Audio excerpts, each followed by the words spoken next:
Acho que está. Espero que a minha esposa não tenha errado. Vamos lá. Lucas capítulo 1, versículo 39. Lucas 1, 39. Naqueles dias, dispondo-se Maria, foi apressadamente à região montanhosa, a uma cidade de Judá. Entrou na casa de Zacarias e saudou Isabel. Ouvindo esta a saudação de Maria, a criança lhe estremeceu no ventre. Então Isabel ficou possuída do Espírito Santo e exclamou... Tem ela aí, a pregação? Verso 42. E exclamou em alta voz: Bendita és tu entre as mulheres, e bendito o fruto do teu ventre.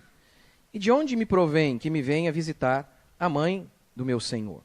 Pois logo que me chegou aos ouvidos a voz da saudação, a criança estremeceu de alegria dentro de mim. Bem-aventurada a que creu, porque serão cumpridas as palavras que lhe foram ditas da parte do Senhor. O contexto, vocês lembram, o anjo vem e fala para Isabel, em primeiro lugar, que Isabel teria um filho, e depois Deus vem e, por meio de seu anjo, diz para Maria que ela teria um filho, e que seria chamado de Jesus Cristo, o Espírito Santo viria sobre ela. Aí diz o texto que as duas, que eram parentes, elas se encontraram. E o texto diz aqui que quando Maria chega, Maria grávida, ela se aproxima de Isabel, ela fica cheia do Espírito Santo, possuída do Espírito Santo. Então, eu vou pregar hoje com base nisso. Esse eu conseguiu achar, não? Pode colocar, por favor. O nome da pregação é o Espírito Santo. O capítulo 1 de Lucas, nós temos aqui um dos elementos muito marcantes aqui, a presença e a atuação do Espírito Santo. O texto diz que João Batista é cheio do Espírito Santo desde o ventre de sua mãe. A Bíblia diz que Isabel ficou cheia do Espírito Santo. E a Bíblia diz que Maria ficou grávida por meio da atuação direta do Espírito Santo. Como o Espírito Santo agia na vida dos cristãos antes do Pentecoste? Como o Espírito de Deus agia na vida dos cristãos do Antigo Testamento? Pastor, por que isso é importante? Porque haverá implicações práticas na minha vida e na sua com base nesta interpretação, de como nós interpretamos o agir do Espírito Santo, inclusive no Antigo Testamento. Como ele age nas nossas vidas hoje. Entender como o Espírito Santo age é entender como nós nos relacionamos com Deus. Por quê? Porque o Espírito Santo é Deus. Augusto Nicodemos resume a ideia de como tem sido ensinado sobre o Espírito Santo ao longo do último século. Ele diz o seguinte: o movimento pentecostal, iniciado no século passado nos Estados Unidos, trouxe uma interpretação diferente daquela dada ao longo de 2000 anos de história da igreja. Ou seja, o que você mais ouve aí é uma doutrina sobre o Espírito Santo, sobre Deus, basicamente pentecostal. E esta doutrina é nova, tem apenas 100 anos, mais ou menos. Eu vou dar para você hoje a explicação histórica da igreja, de 19 séculos, de como nós, ao longo de 19 séculos, sempre interpretamos a Escritura. E vou tentar argumentar que a maneira pentecostal está totalmente errada, e junto com esta interpretação errada vieram uma enormidade de outras coisas erradas. Então, em primeiro lugar, a definição histórica que nós damos é: o Espírito Santo sempre agiu na vida do povo de Deus.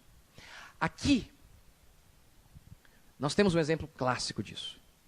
Isabel não era sacerdote, porque era proibido que mulheres o fossem. Não era profeta, não era juiz, uma juíza. Não, ela era uma dona de casa. O Pentecoste ainda não havia acontecido. E Isabel ficou cheia do Espírito Santo. Cheia do Espírito Santo. A doutrina pentecostal diz mais ou menos o seguinte, que antes do Pentecoste, o Espírito Santo ele não tinha vindo, ele não agia na vida das pessoas. O Espírito Santo vinha e saía das pessoas, mas não residia, não habitava no coração das pessoas. Só atuava de maneira poderosa na vida de reis, profetas e sacerdotes. Esta é a interpretação pentecostal, que apenas com um exemplo meu aqui eu já desfiz. Apenas com este exemplo que eu acabei de dar, eu te mostrei que Isabel não era nada disso, não era sacerdote, e ela foi cheia do Espírito Santo. É óbvio que nós sabemos que há uma diferença de atuação do Espírito Santo. No passado, antes do Pentecoste e depois. E eu vou dar. Qual é a diferença? A diferença é que no Antigo Testamento, ou melhor, antes do Pentecoste, o Espírito Santo já agia na vida do povo de Deus. Aquelas pessoas que se arrependeram e creram no Messias que ainda viria, elas foram salvas. E o Espírito de Deus habitava nelas. A diferença é que no Pentecoste o Espírito vem com algo a mais. O que é esse algo a mais? Com poder sobre todos. Lembra quando Jesus fala para os discípulos: fiquem em Jerusalém, até que do alto vocês sejam o quê? Regenerados? Fiquem em Jerusalém, vai acontecer o Pentecoste.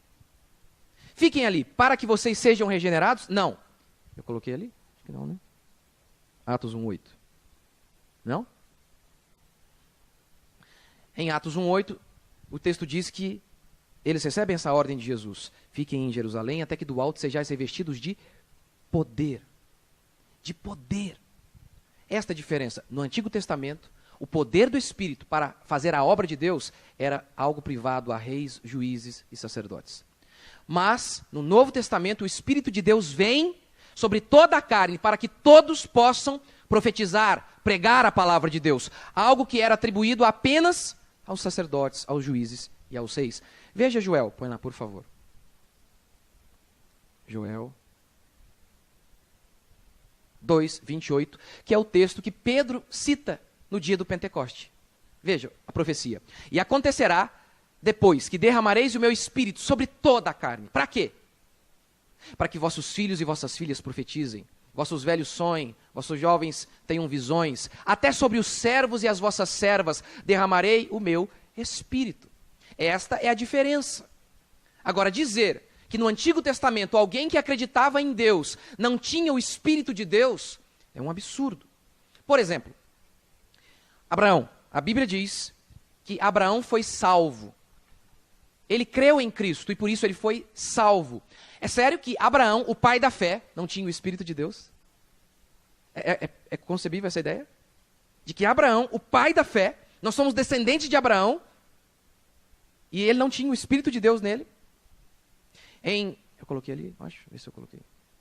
Romanos 4:3. Pois o que a Escritura diz? Abraão creu em Deus e isso lhe foi imputado para justiça. Como nós somos salvos, diz a Bíblia? Você está num tribunal. Deus vai te declarar culpado ou justo.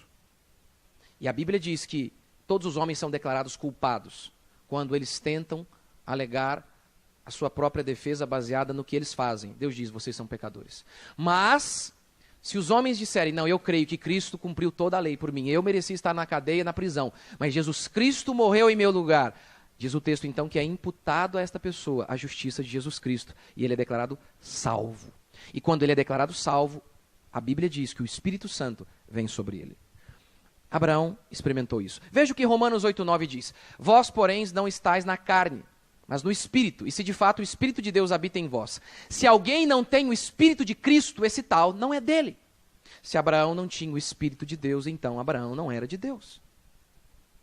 Abraão e todos os cristãos, todas as pessoas que eram de Deus no Antigo Testamento, antes do Pentecoste, tinham o Espírito de Deus habitando em cada uma delas. Qual que é o problema dessa ideia? A ideia é que algum de nós podemos fazer qualquer coisa sem o Espírito Santo? Você acha mesmo que algum de nós podemos fazer o bem? Podemos amar de maneira completa sem a ajuda de Deus? Jesus disse, sem mim nada podeis fazer. Você acha mesmo que no Antigo Testamento alguém podia amar sem Deus? A Bíblia diz em Gálatas 5:22, o fruto do Espírito é amor. Você acha mesmo que uma pessoa sem o Espírito de Deus pode amar de maneira completa, como a Bíblia diz? Não é possível. Você acha mesmo que aquelas pessoas do Antigo Testamento poderiam orar sem a ajuda do Espírito Santo? Você acha que você pode orar, que qualquer pessoa, hoje mesmo neste mundo, pode orar sem a ajuda do Espírito Santo? Romanos diz que nós não sabemos orar, mas o Espírito Santo intercede por nós. O Espírito Santo nos guia. Quem pode se conectar com Deus? Deus é Espírito. Quem pode se conectar com Deus a não ser aquele que tem o Espírito de Deus dentro de si? Essa é a doutrina cristã. Que o Espírito de Deus habita na vida daqueles que creem em Cristo Jesus. Não é assim que Paulo diz em relação ao casamento? Que quando um homem se casa com uma mulher, os dois se tornam uma só carne? Aí Paulo diz, mas eu me refiro a Cristo e a sua igreja. É isso que acontece quando alguém crê em Deus. Ele se torna um com Deus, porque o Espírito habita nele. Como Paulo diz, já não sou eu mais quem vive, mas Cristo vive em mim. Cristo vive em mim. Isso é verdade em relação aos crentes do Antigo Testamento, de hoje e sempre será. Nós não podemos nada em nós mesmos. Ninguém nunca pôde. Ninguém nunca pôde ser salvo por si mesmo. Hoje também ninguém pode. Ninguém pode dizer eu sou salvo pela minha própria capacidade. Não, isso não é possível. Ninguém pode ler a Bíblia e entendê-la sem a intervenção do Espírito de Deus, sem que o Espírito Santo o ilumine. É o que a Escritura diz. Paulo diz isso. O homem natural, o homem sem o Espírito de Deus, ele não pode entender a Escritura. Então você me diz que aqueles cristãos do Antigo Testamento conseguiam entender a Escritura sem a ajuda do Espírito de Deus? Não, nós não podemos. E aqui, mais uma vez, vou citar a ilustração que eu disse no começo. E eu vou citar de maneira completa, porque o pessoal que vai nos ouvir na rádio não ouviu. Não é? Meu irmão estava contando sobre um conhecido que sofreu um acidente, e as duas pessoas que estavam na frente faleceram, e o de trás foi arremessado para fora do carro, sobreviveu. Estavam ali no caminho, acho que indo para a Cunha, uma curva acentuada, o caminhão atravessou a pista e os acertou em cheio. E o relato deles é que, das testemunhas, é que não havia o que fazer. Nós temos inúmeras circunstâncias assim, e não há o que fazer. Não há o que fazer. Por isso a Escritura diz que nós somos como a neblina. Ela não nos descreve dizendo que nós somos como um carvalho que dura décadas. Não, vocês são como uma neblina. Por quê? A neblina, você olha para ela, ela pode estar ali no céu às 8 da manhã. E é bem provável que se você olhar daqui a pouquinho, o vento a levou para longe. Assim Deus nos define. Você acha mesmo que nós podemos fazer alguma coisa de bom neste mundo sem a ajuda de Deus, sem a capacitação de Deus? Nós não podemos amar de maneira completa e plena nossa família, nem mesmo nossos filhos, sem a intervenção sobrenatural de Deus. Sem mim, nada podeis fazer, disse Jesus. A fé cristã não é apenas um amontoado de doutrinas e de regras que você deve seguir. A fé cristã é, acima de tudo, um chamado para que você creia em Deus e viva pela fé, sabendo que você não pode fazer nada sem a ajuda do seu Deus. Andar com Deus, ser cristão é caminhar com Ele em todo o tempo, pela fé, por meio da fé, porque a Bíblia nos diz isso.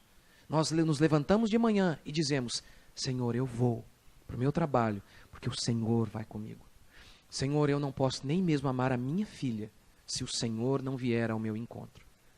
Nós achamos que podemos fazer as coisas, mas não podemos. Não podemos. Você se mantém de pé, porque Deus te segura. É isso que a doutrina do Espírito Santo nos anuncia, que nós somos fracos em nós mesmos. Eu vim de uma boa família. Meus pais eram uma bênção. Eu nunca tive muitos traumas. Não, de abandono. Eu cresci até mais ou menos saudável psicologicamente. Claro, todos nós temos as nossas loucuras, mas cresci até saudável. E aí, um dia, alguém olhou para uma pessoa que estava em pânico. Ficou em pânico por conta de um probleminha pequeno, ela ficou desesperada. E essa pessoa então disse: essa geração Nutella, viu? Esse povo mole, não aguenta nada.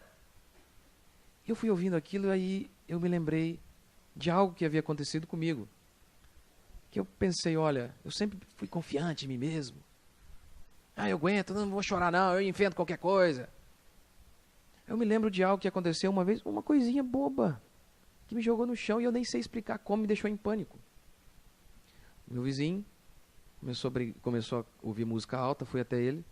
Falei: por favor, dá para ouvir mais baixo aí, meu filho está dormindo. E aí a mulher atendeu e o cara estava bêbado lá atrás. E aí ele veio: quem que tá aí? É o pastor, é o pastor. Ah, é o pastor? Então tá bom. Pensei, nossa, tô com moral. Aí ele, tá bom, pastor. Tá alto. Tá bom então. Desculpa aí. E ele voltou para dentro. Mas 2 horas depois, eram, sei lá, 3 horas da manhã, sei lá que horas era, ele bate na minha porta, com a mala na mão, e diz, você acabou com o meu casamento. Falei, eu? Eu? Você que bebe, eu que... Tá de brincadeira, né? Você acabou com o meu casamento. E o cara foi embora, nunca mais voltou. Nunca mais, já faz, acho que uns 10 anos. Nunca mais. Aí beleza. Falei, caramba. No outro dia, a mulher dele vem falar comigo e fala, eu quero falar com você. Ah, que legal, vai pedir desculpa, né? Quem você pensa que é? Começou a me xingar. Falou, você foi lá na minha casa, não sei o quê, babá. Falei, moça, você tava ouvindo lá, Valesca Popozuda, lá 3, nem tinha na época, né? Você tava ouvindo aquelas coisas horríveis lá, meu filho precisando dormir, moça. E alto, irmãos. Porque não sei o quê. A mulher tinha meio metro de altura. Começou a me xingar e eu fui ficando travado, travei. A mulher falando, se ela batesse na minha cara, assim, pá, não ia fazer nada. Ela começou ainda a dizer, e outra coisa, eu vou falar um monte de mentira sua aí, vou espalhar que você saiu com um monte de mulher, que não sei o quê. Eu falei, o quê? Eu falei, como é que é? E eu fiquei em choque. Falei, nossa. Aí eu subi, deu uma tremedeira em mim. Falei, nossa, Deus do céu. O meu coração disparou. Falei, meu Deus, uma mulher dessa pôs medo em mim. Não foi nem uma Jezabel, foi uma Rosicleide aí, da vida. Falei, que é isso que está acontecendo? Aí eu entendi. Quem nos mantém fortes diante das tribulações de qualquer coisa é Deus quem nos sustenta. Porque se Deus não te sustenta, se o Espírito de Deus não te sustenta, você não consegue resistir a nada. Porque a neblina não resiste a um mero sopro de vento. É isso que nós somos. Nada. Você está de pé porque Deus tem cuidado de você. Mesmo quando você não era cristão, Deus, pela graça dele, te sustentava. E por isso você está aqui hoje. Por isso que o desespero não te tomou de assalto. Por isso. É por isso que você está aqui. É isso que a Escritura anuncia. Sem o Espírito de Deus, nós não somos nada. Agora, qual o problema dessa interpretação que diz que no Antigo Testamento, por exemplo, os cristãos, o povo de Deus do Antigo Testamento, era salvo, e mesmo sem ter o Espírito de Deus? Que aquele povo não tinha o Espírito de Deus. Ora, significa dizer que nós podemos amar e fazer qualquer coisa sem a ajuda de Deus. E é uma questão de lógica. Se no passado existia alguém que não possuía o Espírito Santo e era salvo, você vai acabar achando que há pessoas hoje que não possuem o Espírito de Deus e são salvos. E isso é um engano. Você diz, aquela pessoa lá, eu acho que ela é uma boa pessoa. Ela não é crente, não. Ela não tem o Espírito de Deus, mas ela é uma boa pessoa. Óbvio, se você acha isso em relação ao Antigo Testamento. Se você acha que no Antigo Testamento existiam pessoas que eram salvas, mesmo sem ter o Espírito de Deus, você vai achar que hoje também há. Aquele cara lá, ele é uma boa pessoa, trabalhador. A Bíblia diz, aquele que não possui o Espírito de Deus não é de Deus. Não é. E quem é você para analisar quem é bom ou quem não é? Quem somos nós para analisar? Aquela pessoa é uma pessoa sincera. A Bíblia diz que aquele que não se converteu, e uma das evidências básicas é que ele crê apenas em Cristo. Ele não crê em Cristo mais alguma coisa. Ele não crê em Cristo mais Maria. Ele não crê em Cristo mais alguma coisa. É apenas em Cristo. Se crê em Cristo mais Maria, Cristo mais alguma coisa, não é de Deus. O Espírito de Deus não habita nele, diz a Escritura. Não, mas ele é uma boa pessoa. Você não conhece as pessoas. A Bíblia diz que quando Jesus voltar, ele vai julgar os segredos dos homens. Ele vai julgar o coração dos homens. Eu e você não podemos fazer isso. Mas pastor, não há relatos na Bíblia falando sobre o Espírito Santo, ele saindo e entrando nas pessoas? Quando você pega uma passagem como de Davi, onde ele diz, Senhor, não retire de mim o teu Espírito. Aparentemente parece difícil, não há problema algum com essa passagem. Mas quando você tem alguma dificuldade, você lembra de uma coisa. As passagens claras e óbvias da Escritura, aquelas doutrinas que são claras em toda a Escritura, servem de base para você interpretar aquelas passagens que parecem mais difíceis. Ou seja, quando Davi diz aqui, não retire de mim o teu Espírito, o que ele está dizendo é, não retires a unção, a capacitação, o poder que o Senhor me deu para ser rei. Você se lembra qual é a definição que eu disse aqui agora há pouco, sobre a diferença do Pentecoste? A diferença da atuação do Espírito no Novo Testamento para o Antigo? é que no Novo Testamento o Espírito veio com poder sobre todos. Mas o Espírito para regenerar, para gerar um novo ser, o que é o novo nascimento, isto sempre existiu. Então Davi aqui não está dizendo, Senhor, olha, eu sou crente, eu nasci de novo, teu Espírito que me salva está em mim. Não tire este Espírito que me salvou de mim. Não, não é isso. O que ele ora é, não retire de mim o teu poder, o Espírito de poder. Vou te dar um exemplo. Você se lembra quando Sansão era um servo do Senhor. Sansão peca. O que acontece? A força que Sansão tinha era do Espírito. Sansão peca, o cabelo dele é cortado. Nesse exato instante diz o texto que o Espírito Santo saiu dele. Significa dizer que ele não era mais crente? Não, o que diz o texto logo depois que ele perde o cabelo? Que era um símbolo da santidade dele. Diz o texto que ele perdeu a força. Ele não perdeu a salvação. Ele perdeu a força. Você se lembra quando, por exemplo, o Espírito de Deus veio sobre Saul e Saul profetizou, depois o Espírito saiu? Você se lembra quando o Espírito veio sobre a mula, inclusive, e saiu? Ou seja, Deus pode capacitar com poder para fazer a obra até a mula. E pode sair da mula. Deus pode vir sobre Saul com o Espírito para capacitá-lo à obra e sair. Mas o Espírito de Deus como habitação em nós, como símbolo da nossa salvação, isso diz a Escritura, não é possível que ele se retire de nós, porque a Bíblia diz que aquele que se converteu é um só Espírito com Deus, e aquele que começou a obra em nós é fiel para completá-la. Eu lhes dou a vida eterna, jamais perecerão, diz a Escritura. A Bíblia diz, inclusive, que Deus veio com o seu Espírito de maneira poderosa para capacitar, inclusive, Balaão, que era um falso profeta. Balaão queria amaldiçoar o povo de Israel. E o Espírito de Deus veio sobre ele para que Balaão abençoasse Israel. E depois o Espírito se retirou dele. Com base nessa ideia, muitas pessoas dizem o seguinte, os crentes... Acho que eu coloquei ali, deixa eu ver se eu coloquei. Pode descer. Muitas pessoas dizem o seguinte, os crentes do Antigo Testamento estavam na lei. Eles não tinham o Espírito Santo. O que significa estar debaixo da lei? Se você é cristão há algum tempo, já ouviu esse termo. Se você não ouviu, a Bíblia diz que você está debaixo da lei, está condenado. O que significa estar debaixo da lei? Estar debaixo da lei significa um período na história? Ou estar debaixo da lei diz respeito a um modo de vida? Estar debaixo da lei diz respeito a um período da história? Obviamente os pentecostais vão dizer que é o Antigo Testamento. Ou estar debaixo da lei diz respeito a um modo de vida. Diz respeito a um modo de vida. Mesmo hoje, há pessoas debaixo da lei. No Novo Testamento, Paulo escreve sua carta aos Gálatas, dizendo que eles estavam debaixo da lei. No Novo Testamento. Veja, Gálatas. Dizei-me vós os que quereis estar sob a lei. Vocês estão debaixo da lei, sob a lei. Parem com isso, diz o apóstolo Paulo. Está vendo? Isso no Novo Testamento. Estar debaixo da lei não diz respeito a um período. No Antigo Testamento, todos aqueles que acreditavam em Cristo Jesus estavam debaixo da graça. Davi diz o que em sua oração? Tua graça é melhor que a vida. O que significa estar debaixo da lei? Paulo diz esse termo em Romanos 6,14. Põe lá, por favor. Romanos 6,14. Porque o pecado não terá domínio sobre vós, pois não estáis debaixo da lei. O que significa não estar debaixo da lei? Em resumo, a lei tem 10 mandamentos. De maneira resumida, são 10 mandamentos. Não mate, não roube, não minta. Pelo princípio lógico, você entende que não estar debaixo da lei não pode significar, por exemplo, agora eu posso matar. A lei diz, não mate, eu não estou mais debaixo da lei, eu posso matar. É um princípio lógico, você sabe que não é esse o significado. Apesar de muitos cristãos acharem que é mais ou menos isso. Um desrespeito com os mandamentos divinos. Um desleixo com os mandamentos. Podemos fazer mais ou menos. É o que eles acham. Mas é óbvio que não é este o sentido. O que significa estar debaixo da lei?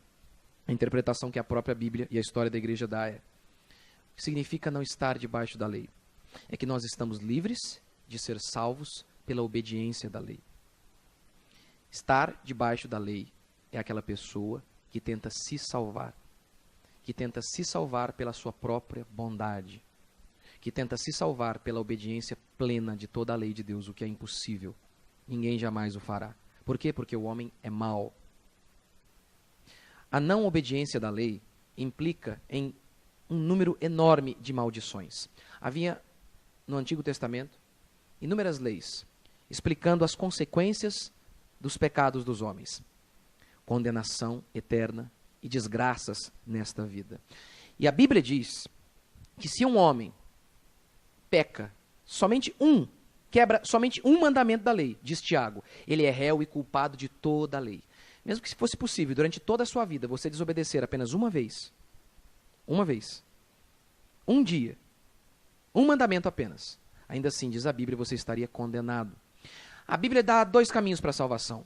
Ou você é 100% obediente a Deus, em todos os dias de sua vida, ou você está condenado. Não há opção. Se você não obedece 100%, você está condenado. Ou então, você crê que Jesus Cristo cumpriu toda a lei por você. Ele morreu na cruz do Calvário para nos salvar. É isso que Paulo diz. Põe Gálatas. Só voltar. Todos quantos, pois, são das obras da lei estão debaixo de maldição. Porque está escrito, maldito aquele que não permanece em todas as coisas escritas no livro da lei. Por isso a Bíblia diz que todos hoje que não creem em Cristo estão nesse estado. Eu sei que você vai dizer assim, eu sou uma boa pessoa. Com base em que padrão? Em mim? Realmente eu não sou a referência. Talvez se você comparar comigo, você é uma boa pessoa. Mas o padrão de bondade é a lei de Deus. Você obedeceu a lei em 100%? Ah, não, eu não mato, não roubo, não fumo, eu até sou trabalhador. De vez em quando vejo umas pornografiazinhas ali, mas é uma coisa leve. Sim, de vez em quando só, porque ninguém é de ferro. Eu sou uma boa pessoa. A Escritura diz que só pode ser salvo aquele que é 100% obediente a Deus. Em todos os dias da sua vida. Quem jamais fez isso? Quem algum dia já fez isso? Ninguém. Por isso a Bíblia diz que todos os homens que não creem em Cristo estão debaixo de maldição. Sobre todas as maldições da lei. Próximo texto. Gálatas 2:21. Paulo diz. Esse eu já vou citar daqui a pouco. Gálatas 2:21. Esse mesmo. Não anula a graça de Deus, pois se a justiça é mediante a lei, segue-se que Cristo morreu em vão. Ou seja, se alguém conseguisse obedecer à lei, por que Cristo teria vindo? Ele só veio porque ninguém conseguiu. Ele veio obedecer porque ninguém conseguiu obedecer. E ele veio nos substituir, nos dar a sua salvação. Agora, por não entender o que significa isso, muitos cristãos acham que não estar debaixo da lei significa ter um desprezo pela lei de Deus, que eles podem desobedecer a lei, que não há problema algum desobedecer a lei hoje. Veja, o que significa salvação? Salvação significa o seguinte, você não pode ser salvo por si mesmo, você não pode obedecer a lei por si mesmo.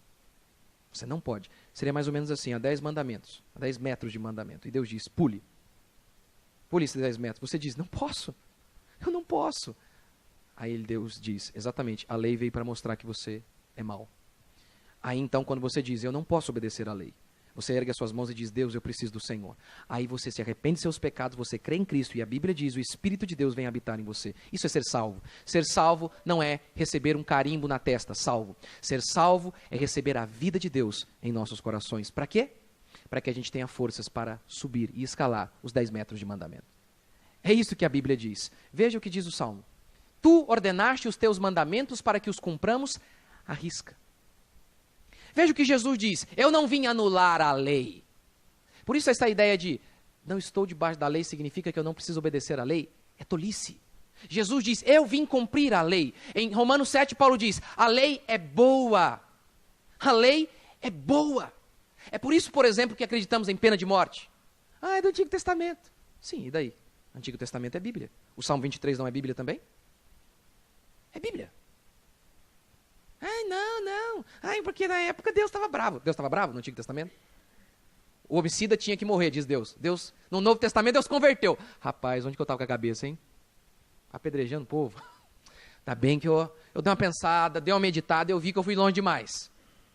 Onde que eu estava com a cabeça? Onde já se viu isso? Mas aí Jesus veio, o Jesus hippie aí, que é o Jesus dos evangélicos, não é o do evangelho. Porque o Jesus de muito evangélico parece um Jesus meio hippie, né? Paz e amor, só falta fumar um baseadinho o Jesus deles. Mas não tem nada a ver com o Jesus da Bíblia. Não tem nada a ver com o Jesus da Bíblia. Por quê?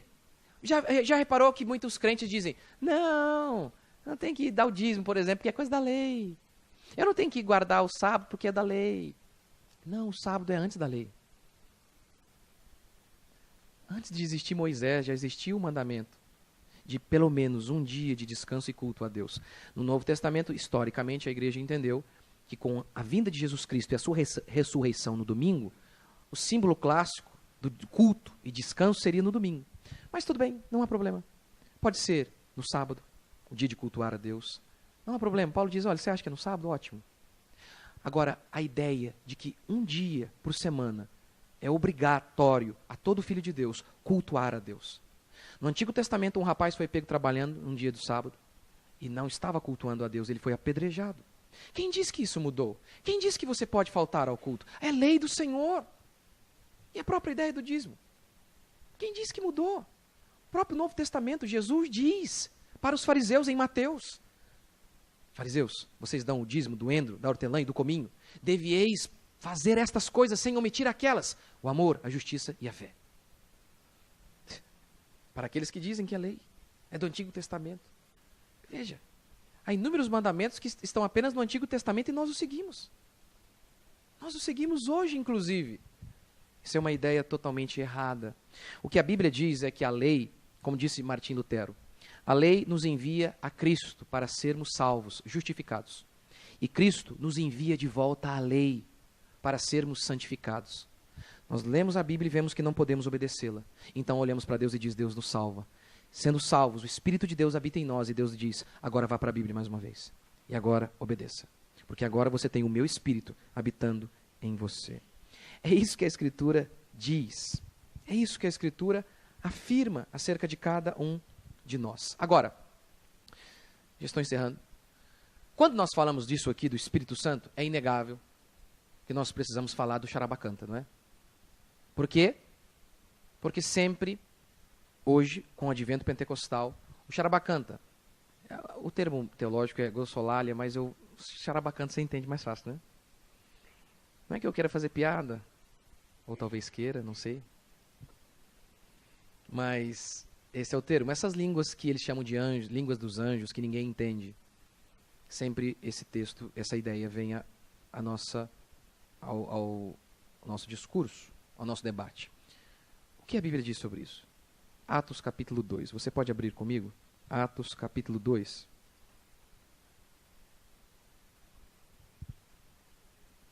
Atos capítulo 2.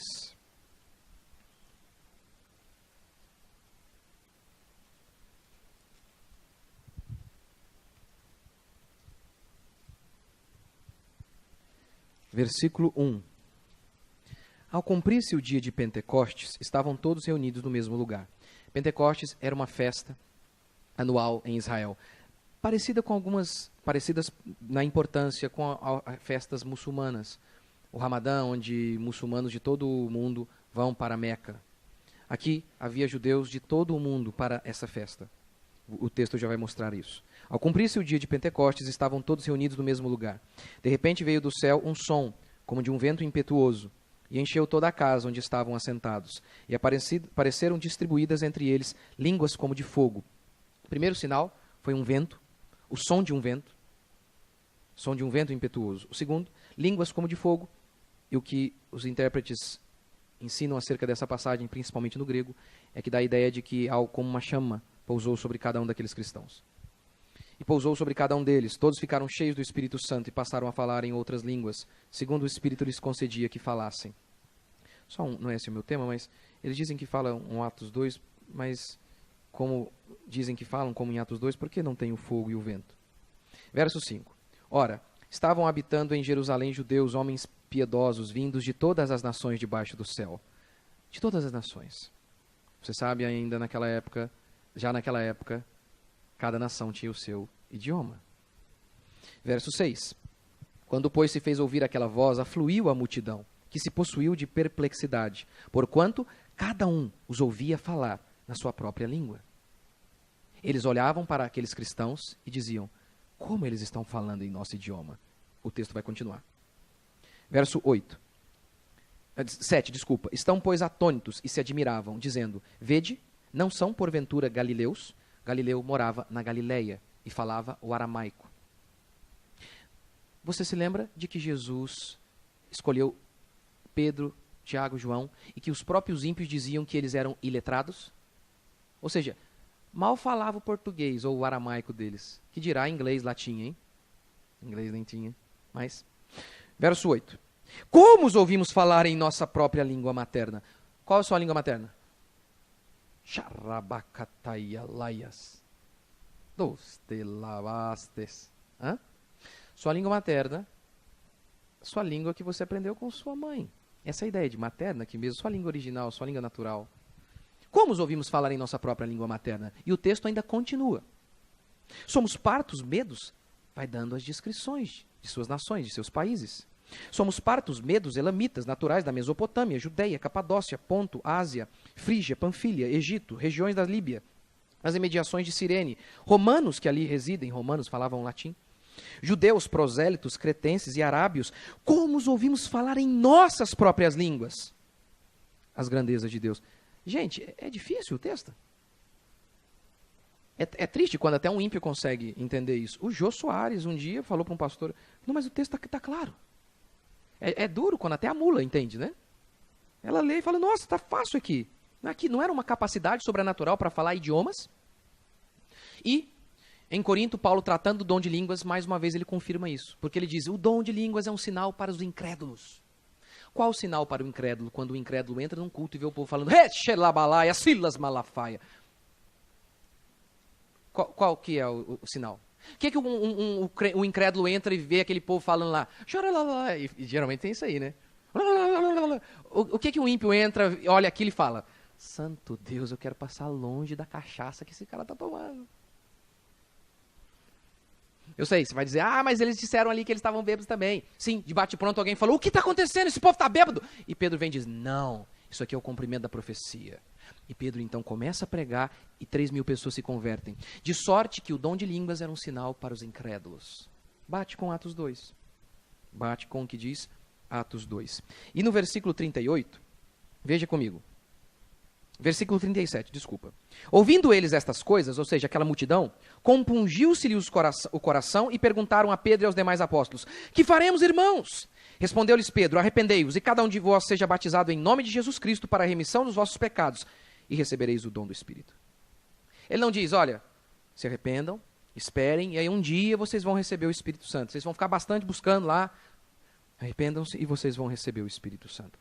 Essa é a crença histórica, não é minha, é a crença histórica da igreja. Quando você se converte, você recebe o Espírito Santo.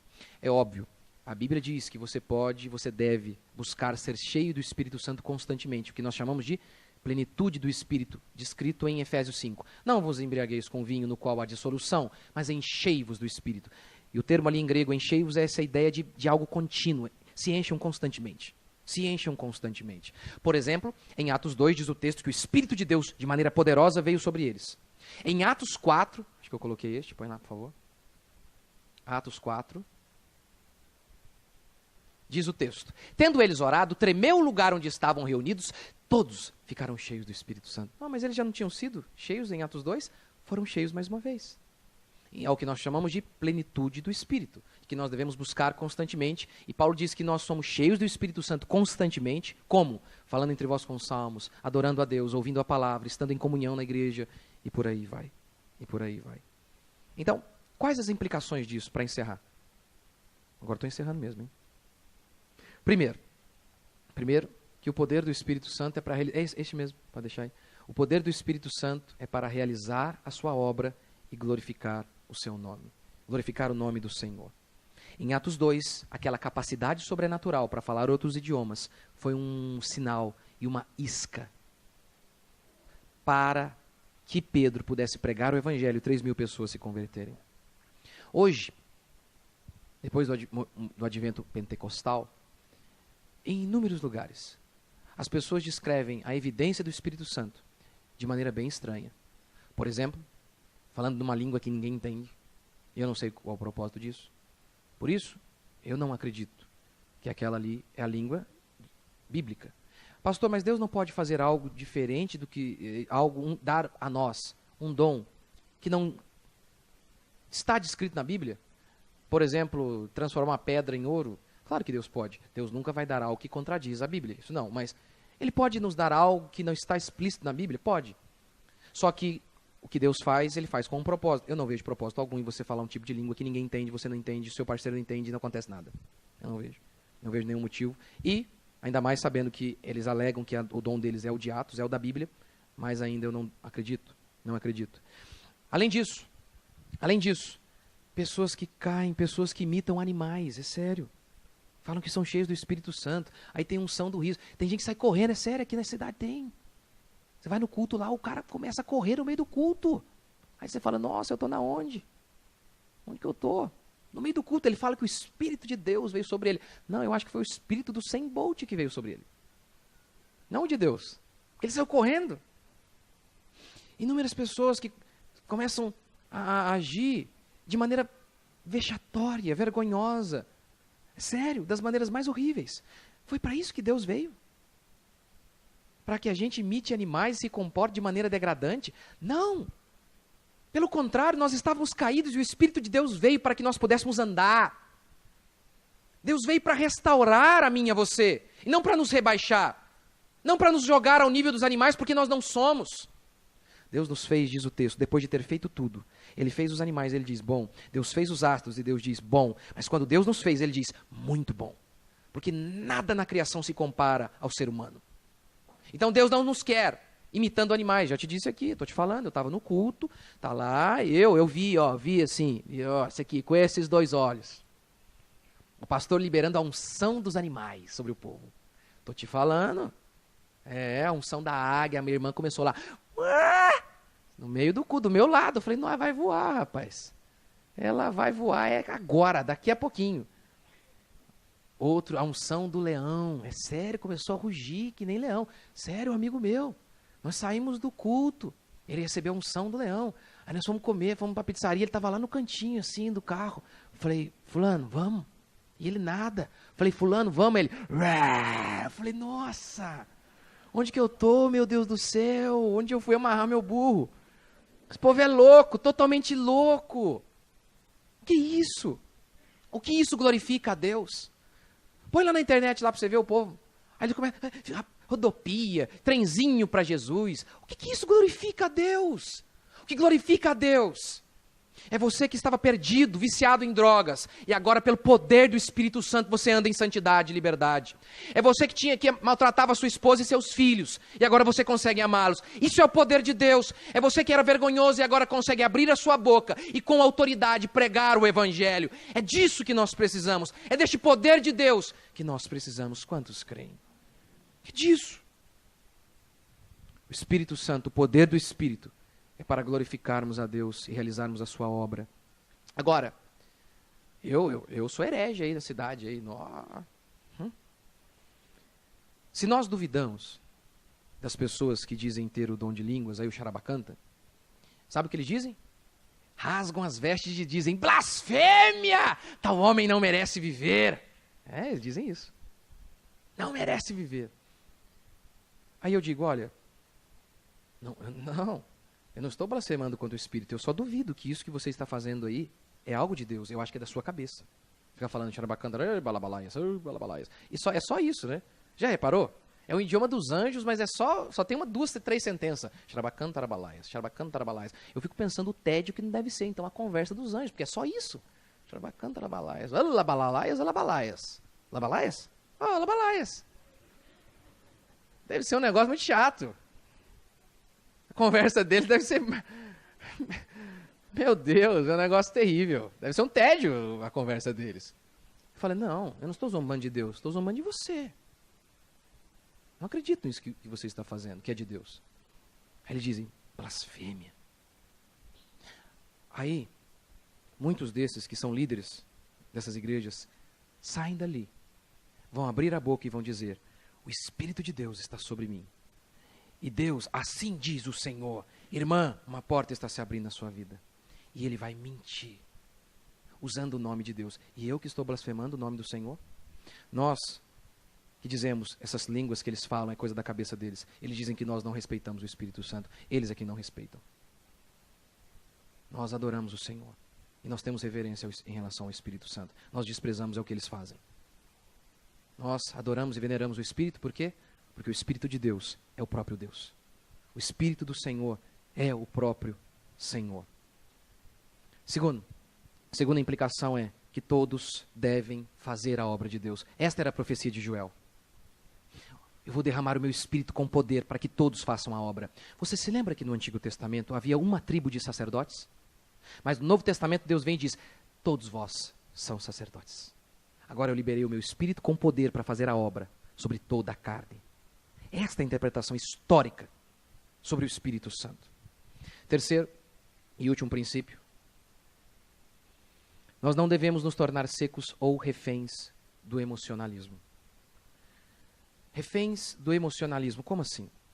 O texto aqui diz que quando Isabel é cheia do Espírito Santo, ela exclama em alta voz, e a criança no ventre dela se enche de alegria.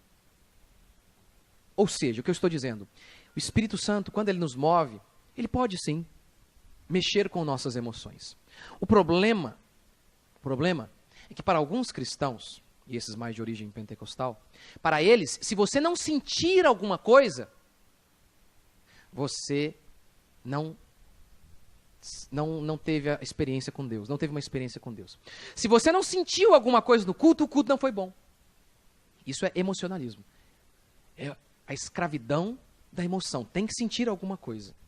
Eles medem sua espiritualidade e um culto, se ele é bom, se teve um arrepio. Se arrepiou, aí Deus estava no lugar. Eu fui ao culto e voltei vazio. Por quê? A palavra foi herética? Não, foi correta. O louvor, ele não foi bíblico, as canções não eram bíblicas?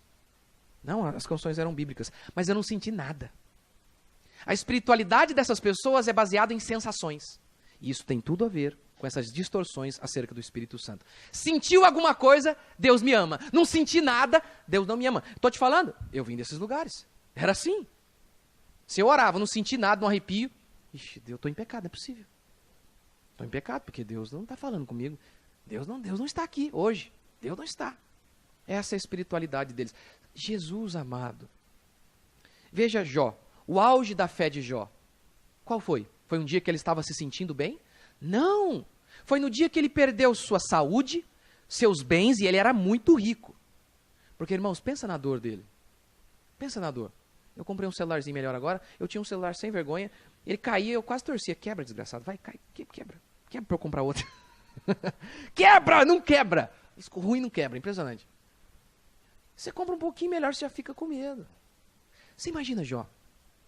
Eu sei, a ilustração é ridícula, matéria de proporção. Mas Jó era rico. Diz o texto, era o homem mais rico do Oriente. Ele perdeu tudo. Tudo. Ele perde tudo, pior, ele perdeu todos os seus filhos em um dia só. Perdeu a saúde. Aí diz o texto que Jó levanta e diz, Deus deu, Deus tirou, bendito seja o nome do Senhor. Você acha que ele disse isso como? Sentindo arrepios? Uma sensação gostosa? Lembra de Jesus? No jardim de Getsemane, suando sangue? Alguns cientistas explicam que isso não tem nada de milagroso. Que um ser humano, se passar uma pressão muito grande, psicológica, uma pressão psicológica, isso pode acontecer. É um fenômeno raro, mas pode acontecer. Jesus estava completamente angustiado. O texto diz que ele estava angustiado até a morte. E disse uma das frases mais cheias do Espírito Santo que alguém pode dizer. Ele diz, faz em mim, Senhor, a tua vontade, e não a minha. Ele estava se sentindo bem? Veja, eu não estou agora, com isso, querendo dizer que nós não podemos sentir emoções. O próprio texto aqui diz, ela ficou cheia do Espírito, ficou cheia de alegria. Ela gritou, exclamou em alta voz, ela gritou. O que eu estou dizendo é que, inúmeras vezes você vai vir para o culto e não vai sentir nada. Inúmeras vezes você vai orar e não vai acontecer nada. E não pense que Deus não está com você. De vez em quando, Deus permite algumas sensações, algumas coisas. Mas na via de regra, você vai orar e aparentemente nada aconteceu. Mas quem disse que Deus não estava com você? Ele estava. Por exemplo, Deus te sustenta todos os dias. Mas de vez em quando ele pode fazer alguma coisa assim com um ar maior de milagre. Mas todos os dias, quando o salário cai na sua conta, aquilo ali é um milagre e a provisão de Deus. Deixa eu te dar um exemplo. Nós saímos da igreja 6, 7 horas orando, eu e minha esposa, meu filho era pequeno, e nós estávamos indo para casa, fazendo o trajeto ali da JK, e a minha esposa falou, amor, o Daniel tá sem fralda. Eu falei, ih, caramba, não tem dinheiro não. Tem 10 conto ali no bolso só, na carteira. E depois vi que nem 10 conto tinha. Aí eu falei, não, vamos amarrar o moleque num pano de chão, alguma coisa. A gente foi rindo para não chorar. Aí, sem exagero, chegando, isso a gente conversando no trajeto, chegamos em casa, apertei o portão, o controle do portão, o portão começou a subir, o síndico, o zelador, saiu, veio até o meu encontro, falou, pastor, tudo bom? Falei, tudo bom. O que foi? Ah, então a moça ali do 12B ali, ela tem um bebezinho, mas ela comprou um número errado, de fralda pro garotinho dela. E ela perguntou, porque sabia que você tinha um bebezinho, né? Você quer? Eu falei, já que você insiste, eu vou pegar. De vez em quando, essas coisas assim que você, parece assim, você fala, nossa, isso aqui é Deus. Mas quem diz que não é Deus? Quando você trabalha de 6 horas da manhã às 7 da noite e o dinheiro cai lá na sua conta, quem diz que isso não é Deus? O mesmo acontece com as emoções. Não esteja preso a elas. Não esteja. Por outro lado, se os pentecostais podem cair no emocionalismo, nós reformados podemos cair no outro perigo, de nos tornarmos secos, de acharmos que as emoções são proibidas. Isso não é verdade. O texto aqui diz que ela foi cheia do Espírito e a emoção a envolveu, ela ficou cheia de alegria. Claro, uma alegria que vem do Espírito Santo. Então, a verdade, quando você ouve a verdade e a verdade te toca, como disse John Stott, não há nada que faça acender mais o coração do que a pregação, do que a verdade. Você se sente emocionado, você chora, não há problema algum. E nós então devemos fazer aquilo que Paulo disse, sejam fervorosos de espírito, orem com intensidade, mesmo que não sintam nada, orem com fervor, orem com intensidade, sejam fervorosos de espírito. Não é porque lá fora nós vemos todo tipo de manifestação carnal em nome do Espírito Santo, que agora nós vamos nos tornar secos e frios espiritualmente. De maneira alguma. Que nós sejamos uma igreja incendiada, não por uma emoção natural, mas pela fé na verdade e pelo Espírito Santo de Deus, que nos renova a cada manhã. Quantos creem e querem viver assim? Vamos ficar de pé então? Acho que está. Espero que a minha esposa não tenha errado. Vamos lá. Lucas capítulo 1, versículo 39. Lucas 1, 39. Naqueles dias, dispondo-se Maria, foi apressadamente à região montanhosa, a uma cidade de Judá. Entrou na casa de Zacarias e saudou